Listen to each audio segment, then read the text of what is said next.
Mae 'da fi gwestiwn I chi, beth sy'n digwydd bod chi'n cael 3 gol geidwad gyda'i gilydd, ni ar fi'n darganfod beth yw'r ateb. Guys, I'm just saying, this feels like a punchline to a joke somewhere. 3 goalkeepers walk into a bar, or a kitchen, maybe I should say. Wayne Hennessey, Neville Southall, Tony Roberts. It's great to be here, guys. Great to have you all together. I've got to start with the World Cup. We've reached the World Cup. Wayne, how does it feel? It's amazing. Absolutely amazing achievement. Thought the lads were absolutely superb the other night, but the celebrations afterwards, unbelievable. Still going on? I think a lot of it hasn't really sunk in at the moment, but I think once we get on that plane and we're there, yeah, be unreal. So they say never meet your heroes, Wayne, but you've met this guy a few times. Absolute pleasure to be next to the legend here, and obviously Tony looks after me with Wales, but for me, like saying goalkeepers, we just talk about goalkeepers in general, how they're playing, what they're doing these days, and seeing the difference. Obviously, Nev's probably seen a different aspect to the game now. Obviously, we play a lot with our feet and stuff now, but I still think he'd be unreal right now, and he'd be able to cope with it. And yeah, that's one of them. What do you think of this guy's performance the other night, Nev? With my heart, I thought it was great. With my head, I thought it was what I expected it to be. because if you take the emotion out of it, then everything he did was good, but it was expected. And I think if you, like Tony, the goalkeeping coach, you'd go look beyond the emotion and say, right, okay, wouldn't be looking at that, you'd be looking at, like, how can we make him better? What can he do better? Could he have not give the fella a second opportunity from the header even? Could he do something different? And then analyse it, and then that's how he gets better. But you know, so sometimes when you're playing games, where it's a big game, and you save what you expect to make, becomes a great save because of the time and it's because of the importance of the game. And I thought the other night, I thought it was great because when I first seen him in the Faroe Islands, we played Hungary and we were drawing, I think, 0-0 with about 3 minutes to go when he pulled off a worldie in the top corner. And I thought, at last we've actually got a goalie. Because normally they came in and within 5 minutes they threw a ball in the back of the net. But he was the first one. I thought, actually, we've got half a chance here, because he'd done nothing all game and then he produced that one save. And I thought, difference between him and all the other goalies we had was that split second. Yeah, is that how it is, Tony? Cold light of day. Nev says, take the emotion out of it. So you're looking at it, that's...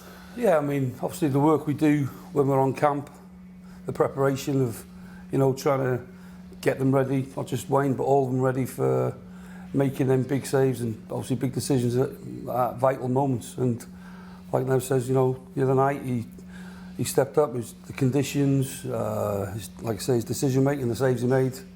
Like I say, they were very, very good. But like he says, they're expected because he's at that level. So no, I mean, to get to the World Cup, 64 years, unbelievable achievement. And you know, like I say, we're still on camp. We've got another week. I don't think it'll hit us until we're away from here and, you know, with our families and around our friends and getting to hear their stories about how they felt everything. So no, it's going to be an exciting time. You made a lot of people very happy. Basically, it's going to be a great few months. I've got to ask about you guys used to be teammates, roommates as well? Roommates, yeah, never teammates. I never sung that low. He's just been reminding me, I mean, I've just got the coffees and teas again, so there's nothing new there. You're good at making coffee.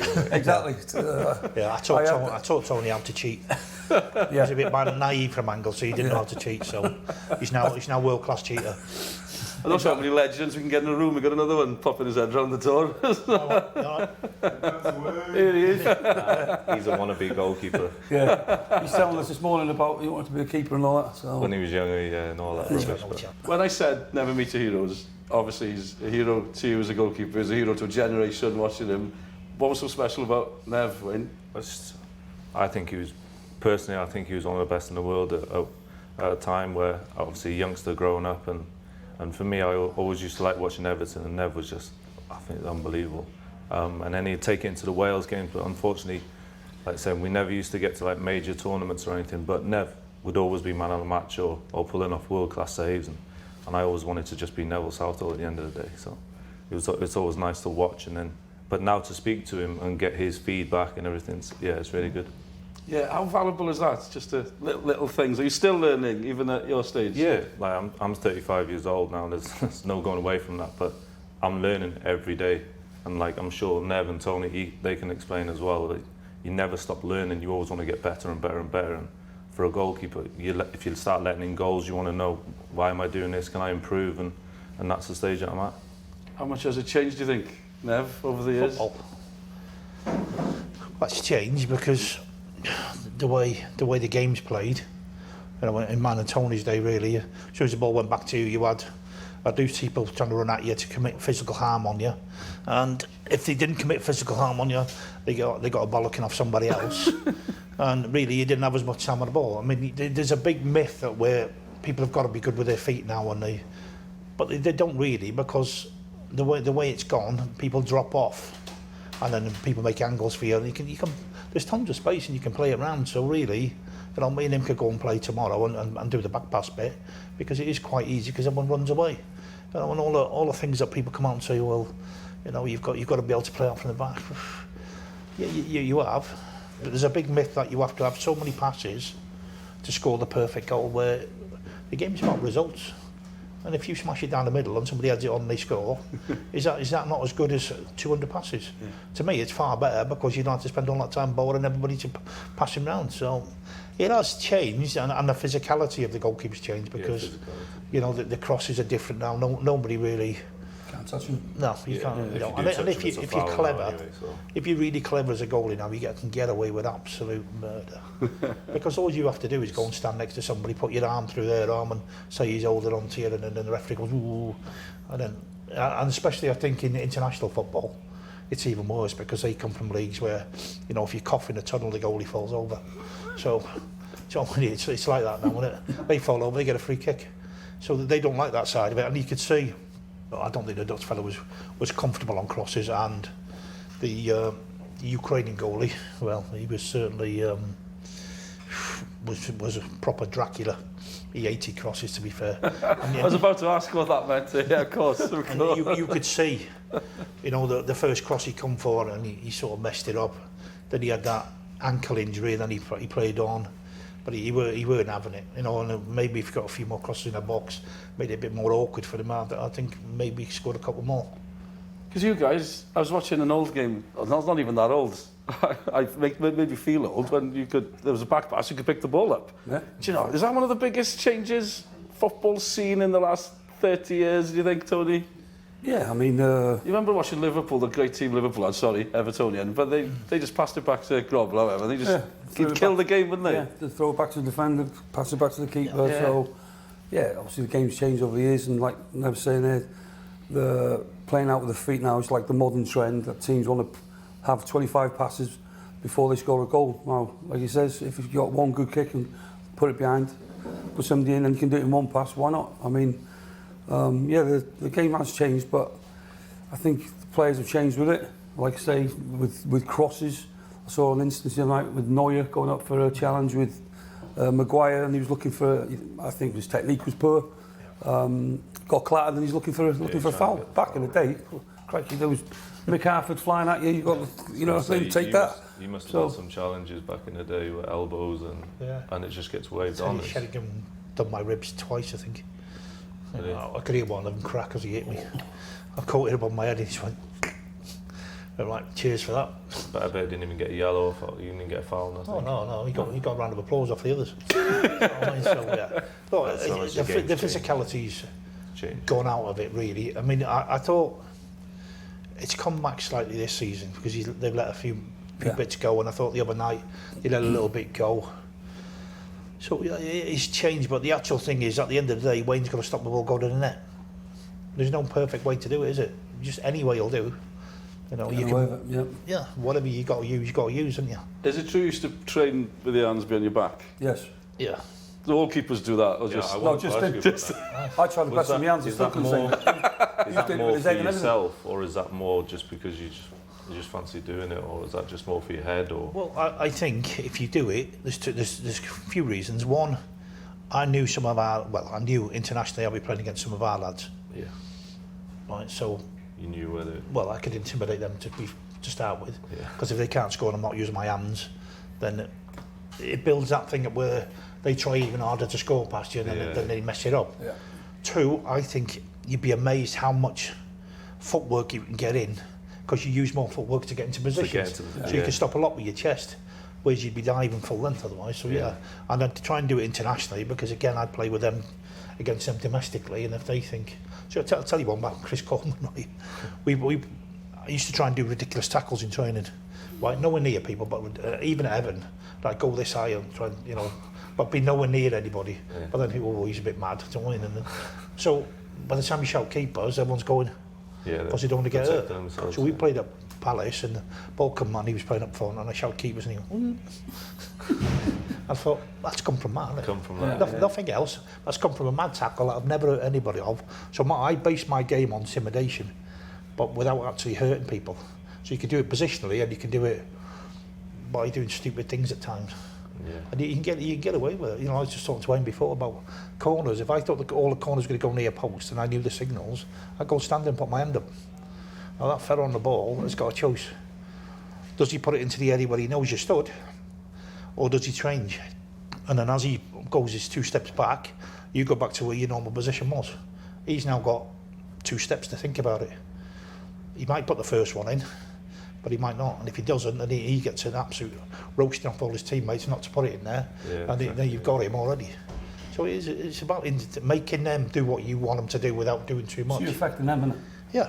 Also, what did you think when you was obviously training with Nev, and then you saw him go like this for shots? I was doing my best with my hands on. You know what I mean? Are you thinking, whoa, what's going on here? Or should I try this sort of tactic? No, I couldn't try that. Like I say, I've done my best with my hands and still getting nowhere near him. So, and he's like heading him away and chesting him away. And is that so? Was your head in? Because if you can do that, you've intimidated everybody else. Yeah, exactly. They start trying harder and harder. And once you build a little reputation, then people come through and they try that little bit harder. Yeah, I've seen it with Schultz, I've seen it with Clemens, Bruce, I've seen it with everybody. They build that reputation, people come through and go, oh, it's Schmeichel, Sam. We have to try something different. Yeah. Well, really, if they were any good, the good ones just go, right, I'm going to do this. The other ones go, oh, I'm not sure what to do here because he's them.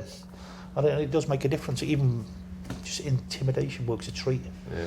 But you know, when I look at one-on-ones now in the Premier League,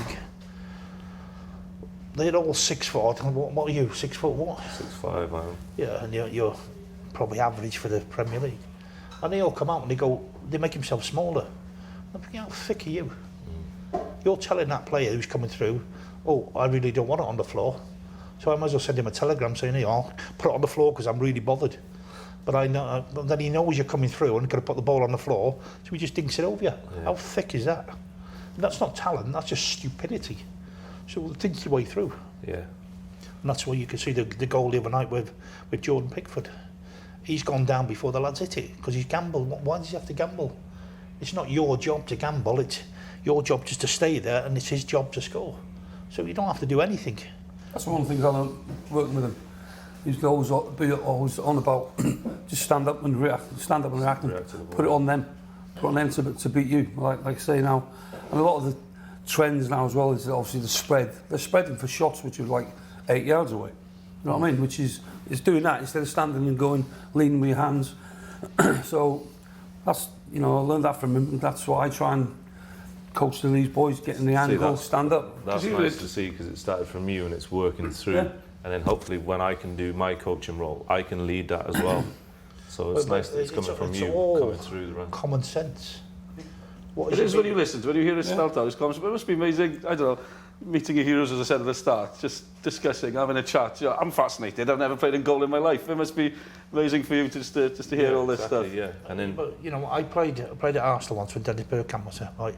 And he come through at an angle, and he's waiting for me to go down, and I'm waiting for him to shoot.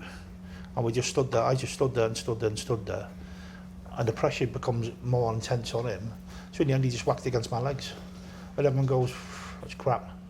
But really, it's not, because nobody can see what you've done.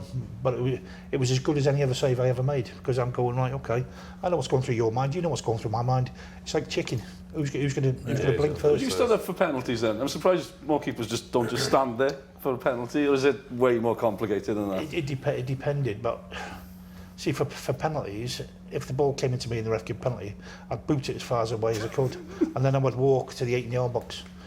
To the left or right, and then just walk off, and then he'd have to call you back, and you go, what? and then you just take your time, and then depends what information you're given.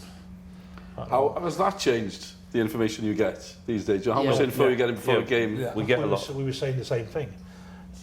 He's shown 6 penalties from the last lad who took it, but the striker knows that he's shown us the last 6. So it becomes, you know that I know, so what we're going to do? And it becomes really, you've got 2 choices. You either go with your gut instinct, right? And it goes in, and everyone goes, what are you doing that for, you idiot? Which is what we say. Yeah, exactly. Or, At the moment, you've got to feel it in the moment. yeah, or So- you go, I'm with you. Some people, because they don't like responsibility, will go, well, he's told me to die that way, I'm going to die that way. And you go, oh, well, there's nothing I can do because you've told me to go that way. So there's the position of goalkeeping is about thinking. It's 90% mental and 10% physical. Because there's no way in the world that he'll move that body without his brain. He might. What was it like sharing a room all those years, Tony? Well, meeting your heroes, obviously, he was my hero growing up as well. First time I met him, got called up for... There was a B squad and obviously the full team. I get to my room thinking I'm going to be with Roger Freestone. So all of a sudden, door goes, open the door, he's gone, get the f***ing kettle on. I've gone, oh, all right. So, yeah, meeting your heroes, brilliant. All right. Cheers for that. So, At least you never whistled at me.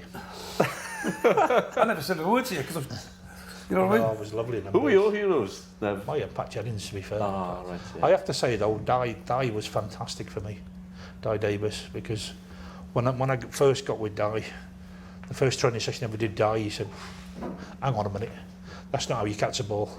And I thought, how would you know?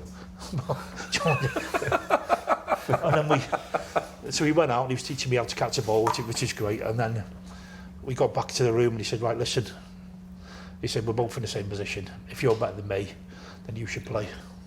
And we worked on that, and then he made the team. And then it was great for men. And then when I made my debut, he was great. And then when we played England, he just come on the pitch and he was brilliant. But he also taught me about being Welsh, because he just loved being Welsh, didn't he? So, I mean, he did a bit because he's from Anglesey and he's proper Welsh. So, I mean, but I was passionate about the language and the culture and everything, and I think that was good as well. Because when you first turn up, you're just bothered about playing the game, not all the rubbish that goes on around it. I mean, and what it could mean to people in the valleys, what it could mean to people who speak the language. You take the language worldwide, but actually you just want to play the game. But he brought that together for me, and he was great. I got to ask, goalkeeping seems a brutal position. You know, few mistakes, you're out, and then you've got to wait to get your place back. It's happened to you. I'm sure it's happened to all of you. How hard is that bit? It happens to every goalkeeper through their career. See, they'll play 1 minute and then they might not play, or they might get injured and stuff, and that's part and parcel of football. But at the end of the day, there's that one shirt, and you have to accept it and get on with it. But that doesn't mean you need to sulk or anything like that. You just need to keep working hard, keep doing what you're doing in training, and then you never know, the chance might come around the corner. Just happened to you. Yeah. And then you do that, you take us to the World Cup. And you have to be ready. I'm sure it's for all of us, you have to be ready. And like I'm saying, sometimes if you're going to moan and sulk about it, and then automatically you're thrown in, you might not perform to your best standards then, so you need to keep on top of it, keep working hard, and that's the main aim, really. Amazing attitude, Tony, because it would be easy to sulk when that happens to you, I'm sure. Wayne got injured not long ago, 18 months ago, last year, whatever. And he was out for a bit. Wardy's gone in, done well, and then he got back in, and he had to fight to get back in, and which he has. So, like I say, our role is about being ready, and obviously only one can play, and you've got to be ready to take that opportunity. Obviously, Wayne played last month, played the other day, and obviously you've seen the results. So his focus and his hard work and dedication to obviously getting back into the team has paid off for us. So we only look up to him. I think it's difficult sometimes because everyone looks at there's 2 people for your position. Well, there's 3 in his case. At the end of the day, it's your career. So you've got a choice. You either sit down and go, well, I ain't going to get back in, or you go, stuff this. I'm going to not only be ready, I'm going to be better than ready. And because I don't know what's going to go on in the future, it's my career. There's other people looking at me. Then you've just got to be available to say, well, I'm going in training every day. I've got to be the best I can be. Not for the team, not for anybody else, but for him. And if you're not doing that, you're cheating yourself, and then you're cheating your family, and you're cheating the people who are paying your wages. So you have to go in there every day and go, right, whatever happens around here, whether I'm in the team, I'm not in the team, whether I'm coming back from injury, whatever it is, I've got to be the best I can be, because I owe it to myself to do that. And if you don't do it, then you're a fool. I've just got to ask you, a few games coming up. You're off to plan for the games coming up, Belgium and Holland. You mentioned Dennis Bergkamp earlier. Nev, I've got to tell you, in a different life, as a fan, I remember watching you face Holland twice in a month. Conceded 10 goals in 2 games. You were the man of the match in both games. Amazing. Yeah. There's some team. What were your memories of that time? Because you were on top of the world, but playing against those countries was still tough in those days. 20 odd if it wasn't for you. That was great, to be fair. I mean, they're good sides, and you got to enjoy playing against good sides. I think the Holland away game was the only game I've come off when I was physically tired, because they had 28 other chances on target, which is He's not exaggerating. No, I know. Yeah. So, but then it was sort of balanced out by having Goaley as manager. So, you know, you play out in Holland and there's 40,000 orange shirts, and someone threw an orange on his head, and he turned around to Mark Evans and said, right, throw him out. He said, which one? The one on the orange. Can I suggest we're more organised these days, Tony, behind the scenes? Yeah, we are, to be fair. You know what I mean? Everyone's still there, like, but now it's a bit better than the olden days, let's say. Brilliant, guys. I'd be really interested to see what you do with him in Qatar, because obviously he's a big lump, right? It's going to be really hot. So do you cut your sessions down? Yeah. You know, short, sharp sessions, or what do you do? Or do you do a longer, lighter session? Because you're going to lose. Did you learn much in Baku? It was interesting in Baku last summer in the Euros, wasn't it? Because I was boiling, I saw the tents and stuff. Did you learn much there? We've done that, didn't we? Yeah, that's what we've done. Obviously, I'll sit and plan with obviously the coaching team what we're actually doing, and then obviously it's different to over here, because you might need a longer warm up. Over there, you just walk 50 yards and you're dripping. Like so, like I say, the sessions we've done were just short and sharp, just to tick them over. I know your generation didn't get to a major tournament. You got so close, but is it nice to see these guys are there? Yeah, but we weren't good enough. It's quite simple. If you get there if you're good enough, and I think these have got a more rounded team.